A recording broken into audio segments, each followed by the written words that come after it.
for my demonstrative video, I chose to make pumpkin spice protein truffles. Around August, or this time of year before fall season even begins, pumpkin spice flavor becomes a huge hit.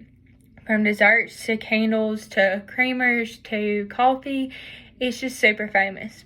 So for my project, I decided to take a seasonal tree and put a twist on it. So even though I'm not a chef, I love to cook, always have. So I decided to do something like this for my video, but include it into the fall.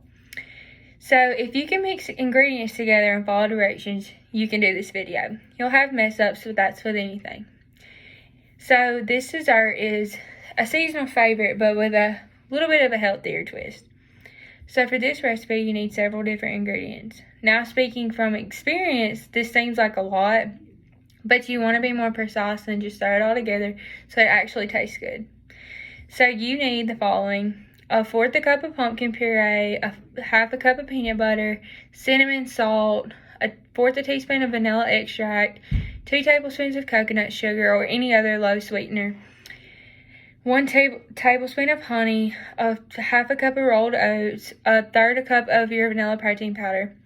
So in the beginning, I took a medium-sized bowl and mixed all the dry ingredients together, and then followed in with the wet ingredients and mixed it all together until it was a good thick consistency.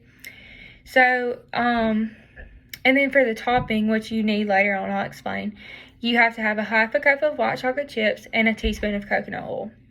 And speaking from my own experience, which I incorporated in my video, it helps a lot to take the ingredients and go ahead and prep them. Go ahead and put them in smaller bowls, so when it comes down to actually making them, you just throw it all together. I began this dessert by mixing all the dry ingredients together. Then I combined the two. After both of those steps, I took a spoon, or like even a tablespoon measuring spoon, and scooped out like individual scoops or balls of the mixture. Now, when I froze them, which is what you have to do before you can put them in the topping, they were not actual balls. So once they come out of the freezer, you may want to like roll them together, roll them around. So you don't worry if they're lopsided or different sizes. I had a few of those myself. I mean, it's all in the way they taste.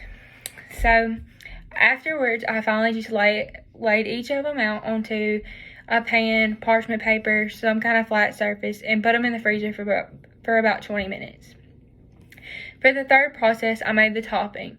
So that's where you take the half a cup of white chocolate chips and the coconut oil, and I put it into like a microwave safe bowl, and you microwave it in increments. And sometimes you have to add more coconut oil, otherwise the chocolate won't actually get thin enough to dip the mixture into it. So I heated it up until it was thin enough to dip, and you may want to use oven mitts. So make sure you use those because it can be very hot. I have melted the chocolate in the bowl, and that's not fun. So you need to make sure you can use something that can get hot enough but doesn't melt. Afterwards, I took the mixture and pierced each of them individually and dipped them into the mixture. Next, I laid it out onto the parchment paper, and I used a cookie sheet pan to lay them onto it so they could get flat on the bottom to be able to stand up and firm in the freezer. So once you've coated each one, depending on how thick you want your chocolate, you may want to dip it again. While they weren't firm yet and the chocolate had not hardened, I went ahead and sprinkled pumpkin spice seasoning, or you can do it after it just doesn't stick as well for a prettier garnish. But this is super customizable. You could use more chocolate, different types of chocolate, or even a different seasoning, sugar, cinnamon, whatever. It's super customizable. It doesn't take a chef to do this. So once you've done all this, you place it in the freezer for probably around 30 minutes or until they're firm enough.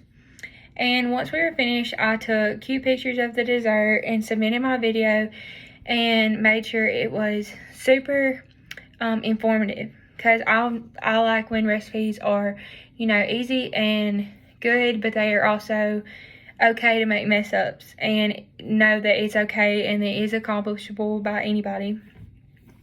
So after that, we took our cute pictures. We shared it with our roommates and neighbors, and it was a fun and delicious seasonal treat with a healthier twist, and I hope you enjoyed as well.